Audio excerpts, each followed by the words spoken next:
80% bisnis F&B akan bangkrut. Mungkin ini pahit, mungkin ini mengejutkan, tapi ini adalah sebuah kenyataan. Kenapa ini bisa terjadi? Dan yang paling penting, bagaimana caranya agar kita tidak termasuk 80% bisnis F&B yang bangkrut tersebut? Sebenarnya bukan hanya bisnis F&B, tapi berbagai bisnis dari industri lain juga, cara presentasi kebanyakan akan gugur sebelum tahun kelimanya. Kenapa bisa seperti itu? Jawabannya, karena memang berbisnis itu memang sesulit itu. Sangat sulit untuk memaintain suatu bisnis agar bisa sustain atau bahkan berkembang ke depannya. Angka 80% ini sangatlah besar, dan saya yakin bisnis F&B ini adalah bisnis yang paling rentan, paling rawan untuk bangkrut. Memang bukan rahasia lagi bahwa bisnis F&B ini adalah bisnis yang marginnya paling besar dibanding bisnis-bisnis lainnya. Bahkan marginnya bisa di atas angka 50%.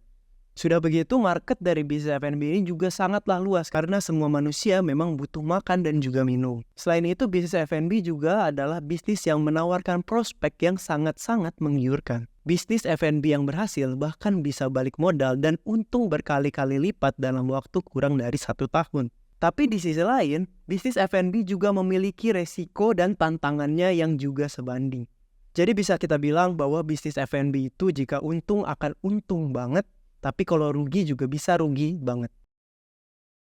Ada banyak faktor yang menyebabkan bisnis F&B adalah bisnis yang memiliki persentase kegagalan paling tinggi dibanding bisnis lainnya. Faktor pertama dan paling utama adalah persaingan bisnis F&B yang sangat-sangat ketat. Kebanyakan orang saat ditanya, jika memiliki kesempatan untuk membangun sebuah bisnis, percaya atau tidak, kebanyakan akan menjawab ingin membuka bisnis F&B atau bisnis kuliner. Kenapa bisa begitu? Karena bisnis F&B adalah bisnis yang paling kecil barrier to entry-nya. Semua orang butuh makan, semua orang suka makan. Dan semua orang melihat peluang tersebut. Menjadikan bisnis F&B adalah bisnis yang paling ketat, yang paling ramai persaingannya. Oleh karena itulah, walau bisnis F&B memiliki potensi market yang sangat-sangat luas, tidak semudah itu untuk mendapatkan customer di bisnis F&B. Karena saingannya pun jumlahnya sangat-sangat banyak.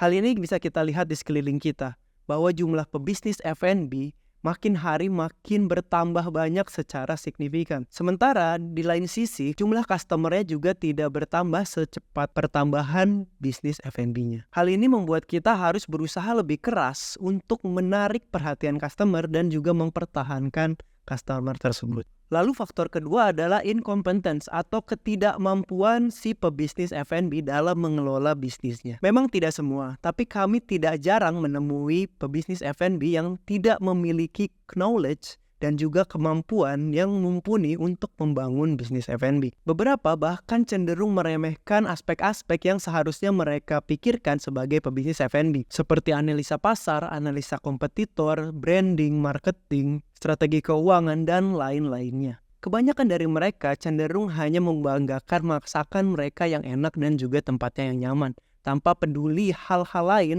yang seharusnya sama pentingnya. Dan di saat bisnis mereka mengalami penurunan, bahkan mereka tidak bisa berpikir kenapa bisnis mereka mengalami penurunan tersebut. Incompetence yang kami maksud di sini adalah ketidakmauan si pebisnis F&B untuk terus belajar dan juga beradaptasi dengan keadaan agar bisnisnya bisa terus survive atau bahkan berkembang lebih besar selanjutnya. Karena seharusnya sebagai pebisnis F&B sudah seharusnya untuk selalu bisa mencari kekurangan dalam bisnisnya untuk bisa diperbaiki dan selalu mencari celah untuk meningkatkan skala bisnisnya. Yang ketiga adalah tren bisnis yang terus berubah. Tidak bisa dipungkiri, bisnis F&B adalah bisnis yang paling sulit untuk mendapatkan loyal customer, terutama di Indonesia. Kita bisa saja membeli sepatu dari satu brand secara terus-menerus. Tapi kita tidak pernah mau jika harus makan di tempat yang sama terus-menerus. Kebanyakan dari kita selalu ingin mencoba mengeksplor berbagai macam makanan dari brand-brand yang belum pernah kita coba sebelumnya. Ditambah lagi, dalam industri F&B selalu ada tren-tren baru yang membuat customer menjadi FOMO dan ingin ikut mencoba produk yang sedang tren tersebut. Hal ini membuat kita semakin sulit untuk mendapatkan loyal customer. agar bisnis F&B kita tidak menjadi bagian dalam 80% bisnis F&B lain yang bangkrut, hal yang paling utama harus kita tingkatkan adalah knowledge, mental, dan juga mindset diri kita sendiri sebagai pebisnis F&B. Sebagai pebisnis F&B, kita tidak boleh arogan, tidak boleh merasa paling pintar sehingga terlalu sombong untuk tidak mau melakukan improvisasi dan perubahan.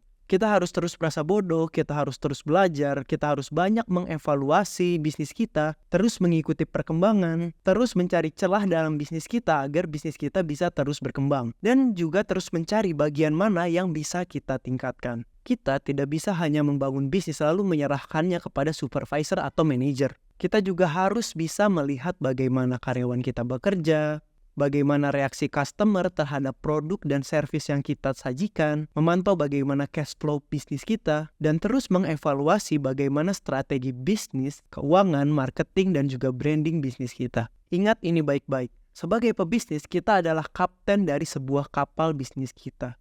Dan kapten yang baik selalu menemukan cara bagaimana caranya untuk bisa menaklukkan ombak dan menghindari karang. Dan saat kapal itu tenggelam, orang yang paling bertanggung jawab adalah si kapten tersebut.